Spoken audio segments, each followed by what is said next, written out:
Captaincy is about making right decision whether on the field और of the field, इसलिए मैं country delight पर भरोसा करता हूँ. They deliver 100% pure buffalo milk to my doorstep by 7 a.m. Don't just enjoy our matches, enjoy village fresh buffalo milk too. Download the Country Delight app. Sir నమస్తే sir. నమస్తే sir, operation Sindoor success అని ఒక రకంగా మాట్లాడే పరిస్థితి, operation Sindoor తర్వాత జరుగుతున్న పర్యవసానాలు మరొక వార్త వస్తుంది. దీన్ని ఏ రకంగా చూడాలి? సింధూర్ అనే ఆపరేషను మోదీకి ప్లస్ అయిందా మైనస్ అయిందా? అంటే it takes time to really analyse. ఎందుకంటే ఇప్పుడిప్పుడే ప్రశ్నలు మొదలవుతున్నాయి. అవును. ఎందుకంటే ఇప్పటిదాకా భావోద్వేగం ఉంటుంది. ఎందుకంటే అందరి దృష్టి పాకిస్తాన్ సంగతి తేల్చాలి అని, పాకిస్తాన్ పైన సహజంగానే ఉండేటువంటి ఒక భావోద్వేగం ఉంటుంది పాకిస్తాన్కు వ్యతిరేకంగా. ఇప్పుడు థింగ్స్ సెటిల్ అవుతున్న కొద్దీ క్వశ్చన్స్ మొదలవుతాయి. ముఖ్యంగా ఎందుకు ఈ చర్చ జరుగుతుంది అంటే, ఇవాళ కూడా మీరు నమస్తే తెలంగాణలో అనుకుంటున్నారు. అవును. మోడీ మస్క భారత్ ఉంది, వ్యూహాత్మక వైఫల్యము అవును అంటూ వివిధ విశ్లేషకుల వ్యాఖ్యల్ని కాలమిస్టులను కోట్ చేస్తూ వార్త వచ్చింది. అవును సార్. ఎందుకు ఈ ప్రశ్న ఉత్పన్నమవుతుంది అంటే, దేశంలో ఏర్పాటైన ఒక వాతావరణం, నరేంద్ర మోడీ ప్రభుత్వం తీసుకున్న నిర్ణయం, ఈ రెండింటి మధ్య ఒక రకమైన గ్యాప్ కనబడుతుంది.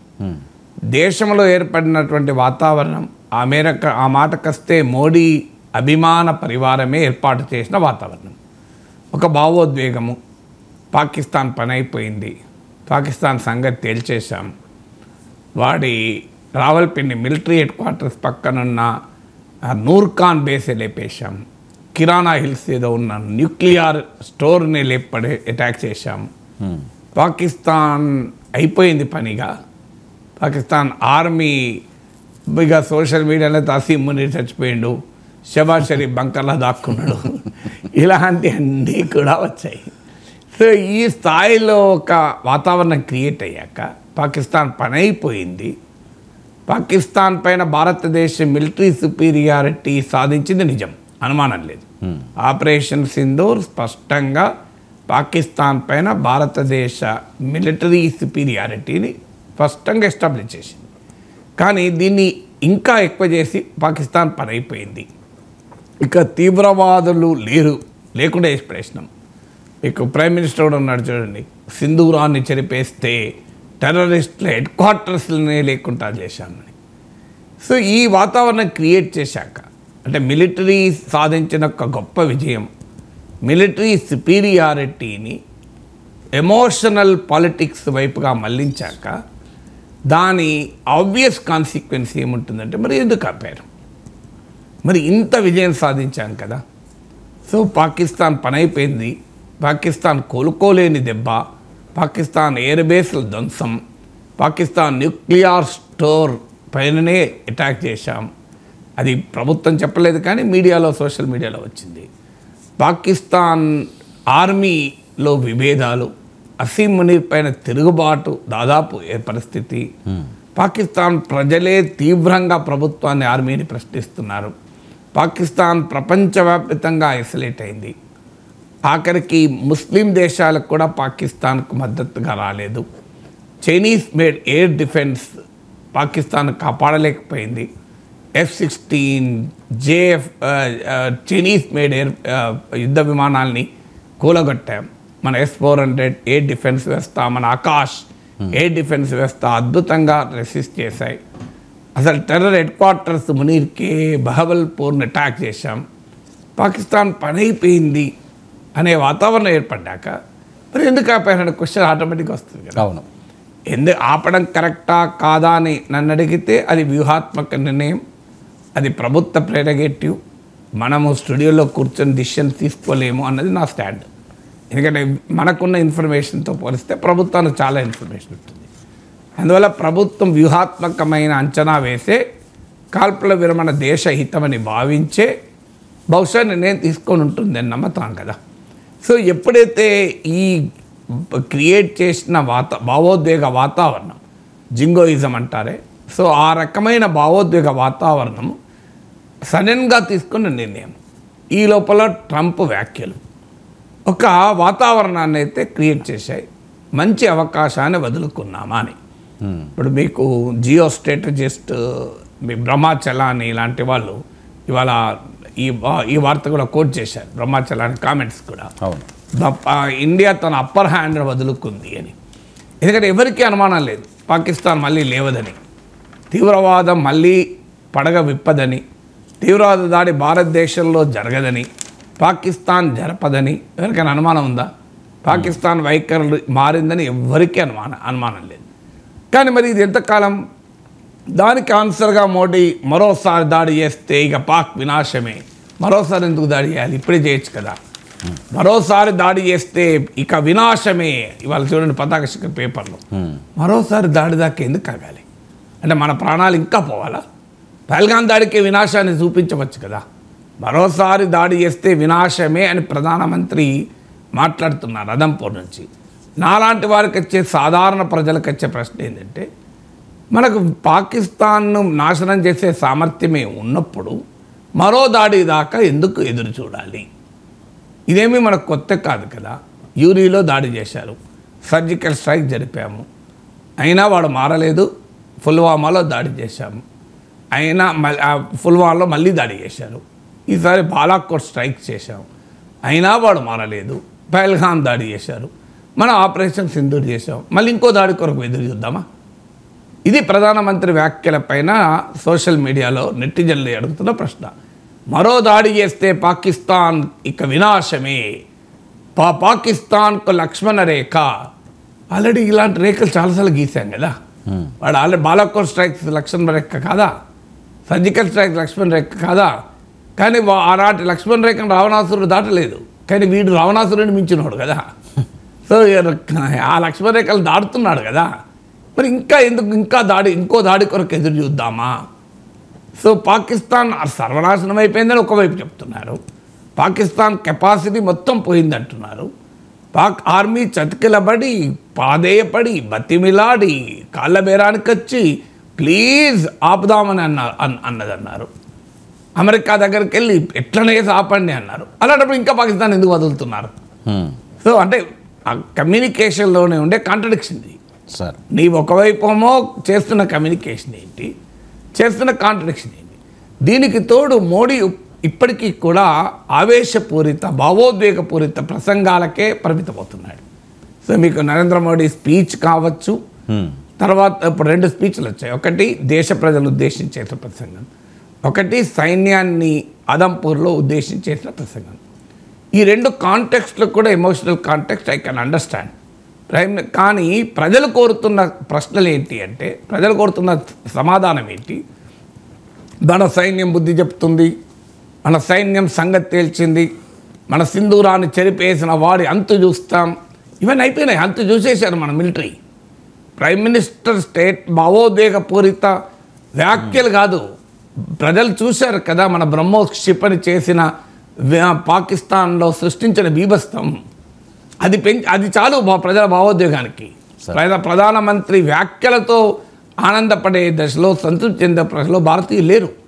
భారత ప్రజలు ఆల్రెడీ భారత సైనిక పాఠవాన్ని ప్రత్యక్షంగా చూశారు. మన ఆర్మీ, ఎయిర్ ఫోర్స్, మన నావీ ప్రెస్ కాన్ఫరెన్స్లో వీడియోలతో సహా చూపెట్టారు కదా సార్. సో అందువల్ల భారతదేశ ప్రజలకు ఎక్కడా అనుమానం లేదు. ఎస్, మనం సంగతి ఏందో తేల్చగలం, తెలుస్తామని. అందువల్ల ప్రైమ్ మినిస్టర్ పదే దేశ ప్రజలకు అష్యూరెన్స్, భారతదేశం మన సైనిక ప్రతాపాలు చూపాం, మనం పాకిస్తాన్ వెన్ను విరిచాం, ఇవాళ భారతదేశం అంటేనే పాకిస్తాన్కు వెన్నులో వణుకు పుడుతూ, ఇవన్నీ అయిపోయింది, వెన్నులో వణుకు పుట్టించేసాం ఆల్రెడీ. అందువల్ల ఇప్పుడు మాటలు కాదు, ఆల్రెడీ చేతల ద్వారా విశ్వాసం కలిగినాక మళ్ళీ మాటల ద్వారా విశ్వాసం అవసరం ఏముంటుంది? ఇప్పుడు ప్రజలు కోరుకుంటున్నది నరేంద్ర మోడీ నుంచి ఏంటంటే, మరి ఇంత అద్భుతమైన అవకాశం వచ్చినప్పుడు పైచేయి యుద్ధభూమిలో సాధించాం, డిప్లొమాటిక్గా పాకిస్తాన్ ఐసోలేట్ అయి ఉంది, ఇంటర్నల్గా పొలిటికల్గా పాకిస్తాన్ ప్రభుత్వం లెజిటిమసీ కోల్పోయింది, ఆర్మీలో డివిజన్స్ మొదలైనవి, ఆర్మీ కూడా లెజిటిమసీని ప్రజల నుంచి వ్యతిరేకత వ్యక్తమవుతోంది, పాక్ ఎకనామిక్ సిచ్యువేషన్ చాలా ఘోరంగా ఉంది, మన మీడియాలో వచ్చే 4 రోజులకు సరిపోయేంత యుద్ధం కూడా చేయలేదు అని, ఫారిన్ ఎక్స్చేంజ్ క్రైసిస్ ఎదుర్కొంటోంది, పెట్రోల్ బంకుల్లో మీకు సామాన్య ప్రజలకు డీజిల్ పెట్రోల్ అమ్మొద్దు అని ఆదేశాలు వచ్చాయి, ఆర్మీకి కావాలి కనుక. పాకిస్తాన్లో ఆల్రెడీ మీకు ఇదే అవధనగా ఇండియా పాక్ ఉద్రిక్తతలను అదనగా చేసుకొని మీకు నార్త్ వెస్ట్ ఫ్రాంటియర్స్లో ఫస్తూన్ ప్రాంతంలో తిరుగుబాటు మొదలైంది. తెహ్రీక్ తాలిబాన్ దాడి మొదలుపెట్టింది. బెలూచ్ లిబరేషన్ ఆర్మీ ఆఖరికి క్వెట్టా నగరాన్నే మేము విముక్తి చేశామని చెప్పారు. ఈ ఇండియా పాక్ టెన్షన్స్ వారం రోజుల్లో 71 దాడులు చేసింది బెలూచ్ లిబరేషన్ ఆర్మీ సైన్యం పైన. వారు భారతదేశానికి ధన్యవాదాలు చెప్పారు, మీరు అటు నుంచి తేల్చని మేము ఇటు నుంచి తెలుస్తామని. ఇంత మంచి అవకాశంలో కాల్పులు ఎందుకు విరమించారు? ఇది కదా క్వశ్చన్. ఈ క్వశ్చన్కు మాత్రం ఆన్సర్ చెప్పడం సంతృప్తికరంగా రావడం లేదు మోడీది. ఈ కాల్పులు విరమించటానికి ప్రభుత్వానికి పర్హాప్స్ ఏంది, certainly there may be right reason, నేను కాదని అనడం లేదు. కానీ రైట్ రీజన్ ఏంటనేది ప్రజలకు అర్థం కావాలి కదా. ప్రజలకు అర్థం కానప్పుడు, ప్రజలకు అర్థం చేయించినప్పుడు, ఒకవైపు మీ పరివారమే పెద్ద ఎత్తున భావోద్వేగ వాతావరణం క్రియేట్ చేసి ఇక ఇదే అదను పాక్ ఆక్రమిత కశ్మీర్ను కైవశం చేసుకోవాలి, పాకిస్తాన్ అసలు భూమి మీదనే లేకుండా చేయాలి అని చెప్తున్నప్పుడు మరి ఇది ఇంటి కాల్పుల విరమణ అని ఈ ప్రశ్న మోడీని తీవ్రంగా వేధిస్తుంది, మామూలుగా లేదు. వాస్తవంగా నాలాంటి వారు కాల్పుల విరమణ నరేంద్ర మోడీ ప్రభుత్వం తీసుకోవడం, ఆ ప్రభుత్వము వ్యూహాత్మకంగా ఆలోచించే చేసి ఉంటుంది.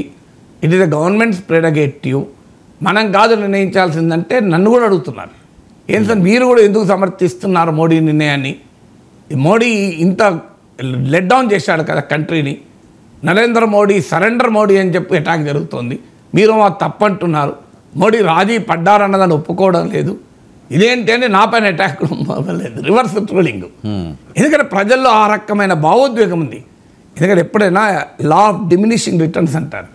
మీరు ప్రతిసారి భావోద్వేగ ప్రసంగాలతోనే రాజకీయం చేస్తారంటే జనం యాక్సెప్ట్ చేయరు. లా ఆఫ్ డిమినిషింగ్ రిటర్న్స్ కాదు, లా ఆఫ్ నెగటివ్ రిటర్న్స్ మొదలవుతుంది. ఇది ఎక్కడి దాకా వెళ్తుంది? ఇప్పుడు పార్లమెంట్ సమావేశం, ప్రైమ్ మినిస్టర్ స్వభావం చూస్తే ఆయన ఎవరికి ఆన్సర్ ఇవ్వడు, డైరెక్ట్గా నేను ప్రజలతోనే మాట్లాడుతూ అంటాడు. ఆల్ పార్టీ మీటింగ్ పెట్టలేదు, పార్లమెంటు సెషన్ జరపమంటే జరపడం లేదు. మీకు సైనికులను ఉద్దేశించి ప్రసంగించడం, దేశ ప్రజలు ఉద్దేశించి ప్రసంగించేటప్పుడు స్ట్రాటజిక్ అఫైర్స్ పైన డిస్కషన్స్ ఉండవు. ప్రజలకు ఎమోషనల్గా ప్రిపేర్ చేయడము, ప్రజలకు కాన్ఫిడెన్స్ ప్రిపేర్ చేయడమే అవుతుంది. అందువల్ల ఆ ఉపన్యాసాల్లో ఈ ప్రశ్నలకు ఎందుకు ఆన్సర్ ఇవ్వలేదు అని అడగలేము. మరి ఏదో ఒక ప్లాట్ఫామ్లో prime minister should be accountable to the nation. ప్రభుత్వము ప్రజలకు జవాబుదారీగా ఉండాలి కదా. మీరు ఎందుకు కాల్పుల విరమణ జరిపారు? అందులో ఇంత బ్రహ్మాండమైన ఆపర్చునిటీ మనకు వచ్చాక సహజంగా యుద్ధ భూమిలో ఈ స్థాయిలో అడ్వాంటేజ్ రాదు. ఈ స్థాయిలో అడ్వాంటేజ్ వచ్చాక మన సైన్యం పౌరుష ప్రతాపాల ముందు పాక్ సైన్యం నిలబడలేని పరిస్థితిలో, పాకిస్తాన్ ఆర్థిక సంక్షోభంలో కూరుకుపోయిన పరిస్థితిలో, రాజకీయంగా తీవ్రమైన వ్యతిరేకత, డిప్లొమాటిక్గా ఐసోలేట్ అయ్యి ఇంటర్నల్ సిచ్యువేషన్ పాక్ ముక్కలయ్యే పరిస్థితి ఉండగా ఎందుకు వదిలేశారు? శత్రువుని ఇలా వదిలేయడం ఏంటి అనేటువంటి ప్రశ్న దేశభక్తియుత భారతీయులందరిలోనూ కదులుతోంది. కాస్త వ్యూహాత్మక అంశాలు అర్థం చేసుకొని బుద్ధిజీవులకు కాస్త ఏమన్నా నిర్ణయం బహుశా ప్రభుత్వానికి అన్నీ ఆలోచించే చేస్తుంటుంది. ఆ strategic decisions, war is never hour objective. యుద్ధం చేయాలని మనం వెళ్ళలేదు. యుద్ధం పాకిస్తాన్ అంతం చేయడం అనేది ఆపరేషన్ సింధూర్ లక్ష్యం కాదు. పాకిస్తాన్లో ఉన్న తీవ్రవాద స్థావరాల్ని మాత్రమే మనం అటాక్ చేద్దామని వెళ్ళాం. వాడు మన మిలిటరీ పైన అటాక్ చేస్తే మళ్ళీ మిలిటరీ పైన రియాక్ట్ అయ్యాం తప్ప మన విధానమే నాన్ ఎస్కలేటరీ, మన విధానమే ప్రపోర్షనేట్, మన విధానమే మెజర్డ్. అందువల్ల పాకిస్తాన్ ఎప్పుడైతే వెనక్కు తగ్గిందో, కారణాలు ఏదైనా అమెరికా ఒత్తిడా, సొంత ప్రాబ్లమా, కారణాలు ఏదైనా లేదు, యుద్ధ భూమిలో జరిగిన పరాభవమా, వెనక్కు తగ్గినాక మనం కూడా ఆపాము. This is a correct decision అని కాస్త వ్యూహాత్మక అంశాలు అర్థమైన వారు సంజాయించుకుంటారు కావచ్చు. కానీ సగటు భారతీయుని నీవే కదా రెచ్చగొట్టింది, నీ పరివారమే రెచ్చగొట్టింది కదా. పాక్ ఆక్రమిత కశ్మీరీకి మిగిలింది అఖండ భారత్, పాకిస్తానే కాదు అఖండ భారత్. ఇక ఇంకా పైకి వెళ్ళాలి. ఇలా మీరు రైజ్ చేసిన తర్వాత వాళ్ళే అడుగుతున్నారు ప్రశ్న, నేను అడగడం లేదు. ఇప్పుడు ఈ భావోద్వేగపూరితమైన ప్రశ్నలు అడుగుతున్నది ఎవరు? మోడీ అభిమానులే, మోడీ వ్యతిరేకులు కాదు అడిగేది. మోడీ అభిమానులు బీజేపీని అభిమానించేవారు అడుగుతున్నారు, వేరే వాళ్ళు కాదు. వేరే వాళ్ళు అవకాశం తీసుకుంటారు, ఇక మొదలవుతుంది ఆట. ఎందుకంటే ఆట మొదలు కాకుండా ఉండదు కదా, యుద్ధం ఆగిపోయింది కదా, రాజకీయం మొదలు కావాల్సిందే కదా. సో అందువల్ల ఇప్పుడు ప్రతిపక్షాలు కూడా ప్రశ్నిస్తున్నాయి. ఇందులో అమెరికా జోక్యం చాలా సీరియస్ అంశంగా మారిపోయింది. ఇప్పటిదాకా భారతదేశం స్ట్రాటజిక్ అటానమీ నిలబెట్టుకుంటూ వచ్చింది. కాశ్మీర్ విషయంలో ఏ అమెరికన్ ప్రెసిడెంట్ కూడా సాహసం చేయలేకుండా ఆపగలిగింది. ఇండియా కాశ్మీర్ ఇష్యూని ఇంటర్నేషనలైజ్ చేయకుండా ఆపింది. పాక్ ఆక్రమిత కాశ్మీర్ను కైవశం చేసుకోవాలని ప్రజలు భావిస్తుంటే కాశ్మీర్ సమస్యను తీసుకెళ్లి ప్రపంచం చేతిలో పెట్టి ట్రంప్ మధ్యవర్తిత్వానికి ఎగబడుతుంటే ప్రధానమంత్రి పరోక్షంగా కూడా ట్రంప్ మాటల గురించి మాట్లాడతలేడు. పరోక్షంగా, ప్రత్యక్షంగా మాట్లాడకపోతే డిప్లొమాటిక్ నైసిటీస్ అడ్డమస్తాయేమో. ఆయన ట్రంప్ దగ్గర నైసిటీ ఏమున్నది? ట్రంప్ ఎట్లా మాట్లాడుతున్నాడు? లెట్స్ స్టాప్ అని అంటే ఆగిపోయినారు దెబ్బకు. నేను ట్రేడ్ చెయ్యా అని బెదిరిస్తే దెబ్బకు ఆగిపోయినారు. మీరు కనుక యుద్ధం కంటిన్యూ చేస్తే నేను ట్రేడ్ చెయ్యా, యుద్ధం ఆపితే మీతో మరింత ట్రేడ్ చేస్తా. ట్రేడ్ ఇంత బ్రహ్మాండంగా నాలాగా ఎవరు ఉపయోగించుకోలే, న్యూక్లియర్ వారే ఆపేసిన ట్రేడ్తో అని. ఇండియా లాంటి భారత్ లాంటి ఒక గొప్ప దేశాన్ని 10 రూపాయల కొరకు ట్రేడ్ కొరకు యుద్ధం ఆపాము అనే స్థాయికి అమెరికా అధ్యక్షుడు అవమానకరంగా మాట్లాడుతుంటే ఎక్కడ మన ప్రధానమంత్రి ఎందుకు రెస్పాండ్ కారు? ఎందుకు మన విదేశాంగ మంత్రి రియాక్ట్ కారు? ఎవరు రియాక్ట్ అయితే లేరు. ప్రభుత్వ వర్గాలు స్టేట్మెంట్లు ఇస్తున్నాయి. అమెరికా వ్యాఖ్యలు నిజం కాదు, ట్రంప్ వ్యాఖ్యలు. ఇదా మన రెస్పాండ్ కావాల్సిన తీరు? What prevents Narendra Modi to tell openly, yes mister Trump you are wrong, mister Trump you are wrong అని డైరెక్ట్గా అనలేడు అనుకోండి, డిప్లొమాటిక్ నైసిటీస్. ఇండైరెక్ట్గా చెప్పచ్చు, India will never surrender it strategic autonomy, వ్యూహాత్మక స్వయం ప్రతిపత్తిని భారతదేశం ఎప్పుడూ వదులుకోదు. ఈ దేశ సార్వభౌమాధికారం పైన మాకు ఎవరి సాయము అవసరం లేదు. సశక్తి పైన ఆధారపడి మా దేశ భూభాగాన్ని మేము కాపాడుకుంటాము. మా దేశ విదేశాంగ విధానాన్ని, మా దేశ నిర్ణయాల్ని తీసుకునగలిగే సత్తా భారతదేశానికి ఉంది అని ఒక్క మాట అనొచ్చు కదా. దీంట్లో ట్రంప్ పేరు చెప్పలేక ఇప్పుడు ఉదాహరణ నేను చెప్పిన మాటల్లో అవును సార్, ట్రంప్కి ఇండైరెక్ట్గా లెసన్ కదా. సో కాల్పులను జరపాలన్నా, కాల్పులను విరమించాలన్నా అది సార్వభౌమాధికారంతో భారత్ తీసుకునే నిర్ణయం. భారతదేశ ప్రయోజనాలకు ఏది ఉపయోగమో ఆ నిర్ణయం తీసుకుంటుంది. ఎప్పుడు ఏం చేయాలో భారత్కు వేరే వాళ్ళు చెప్పాల్సిన అవసరం లేదు. భారత్ చేయగలుగుతుంది, చేసి చూపుతుంది. భారతదేశ సామర్థ్యం ఇప్పటికైనా ప్రపంచానికి అర్థం కావాలి అని చెప్పచ్చు కదా. దీని దగ్గర ట్రంప్ మాట్లాడలేదు, కానీ ట్రంప్ పదమే వాడలే. కానీ ట్రంప్కే కాదా ఇది ఆన్సర్? కానీ ఈ రకంగా కూడా సమాధానం చెప్పడం లేదు. అదే అన్ఫార్చునేట్. ట్రంప్ వ్యాఖ్యల పైన ప్రధానమంత్రి స్థాయిలో there is absolutely no direct or indirect reaction. ఇది అనేక అనుమానాలకు దారితీస్తుంది. అందుకే కాల్పుల విరమణ ఎందుకు ఆపారు? పాక్ ఆక్రమిత కశ్మీర్ను స్వాధీనం చేసుకునే దాకా కంటిన్యూ ఎందుకు చేయలేదు? దానికి వ్యూహాత్మక కారణాలేంటి? మరో తీవ్రవాద దాడి వరకు కూడా మనము ఆగుదామా? ఆగాల్సిన అవసరం ఏంటి? పాకిస్తాన్ నుంచి ఏ అష్యూరెన్స్ వచ్చింది తీవ్రవాదాన్ని ఎగుమతి చేయమని? ఆఖరికి పహల్గాం దాడికి పాల్పడిన వారు కూడా ఇప్పటికీ దొరకలేదు కదా. మీరు ఎందుకు అర్ధాంతరంగా ఆపారు అన్న ప్రశ్నకు దేశ ప్రజలు కోరుకుంటున్నారు ఒక సంతృప్తికరమైన సమాధానం. ఇది ఇప్పటికీ కూడా తప్పు చేశారు కాల్పుల అనే స్టాండ్ నేను తీసుకోవడం లేదు. ప్రభుత్వం తీసుకునే నిర్ణయం ఇస్ గవర్నమెంట్ ప్రెరగేటివ్ అంటున్నాను. గవర్నమెంట్కి అన్ని సంపూర్ణ వివేకంతోనే తీసుకొని ఉంటుందనే నమ్ముతున్నాను. కానీ ఈ ప్రశ్నలకైతే ఆన్సర్ చెప్పాలి కదా దేశ ప్రజలకు. రెండవది, అమెరికా జోక్యాన్ని భారత్ అనుమతించిందా? అమెరికా జోక్యాన్ని అనుమతిస్తే ట్రంప్ నిన్న కూడా సౌదీ ఇన్వెస్ట్మెంట్ ఫోరంలో అంటున్నాడు, భారతదేశ స్ట్రాటజిక్ అటానమీని మనం వదులుకున్నామా? అమెరికాకు రాజీ పడుతున్నామా? మనము పాకిస్తాన్తో అంశాన్ని, కశ్మీర్ అంశాన్ని అమెరికా చేతిలో పెట్టామా? ఇది చాలా ప్రమాదకరం కదా దేశానికి అనే ప్రశ్నలు దేశ ప్రజలు అడుగుతున్నారు, దేశ రాజకీయ వ్యవస్థ అడుగుతుంది. రాబోయే కాలంలో ఇదొక మేజర్ పొలిటికల్ డిబేట్గా మారబోతుంది. ఆ కాంటెక్స్ట్లో మోడీ సంతృప్తికరంగా సమాధానం చెప్పలేకపోతే, దీనికి పరిష్కారం మళ్ళీ భావోద్వేగాలతోనే ఉపన్యాసాలు ఇస్తానంటే I don't think the stage has gone. భావోద్వేగాలతో ప్రజలు సంతృప్తి పడరు, యాక్షన్స్తో సంతృప్తి పడతారు. యాక్షన్ చూసిన ప్రజలు ఉపన్యాసాలతో సంతృప్తి పడరు.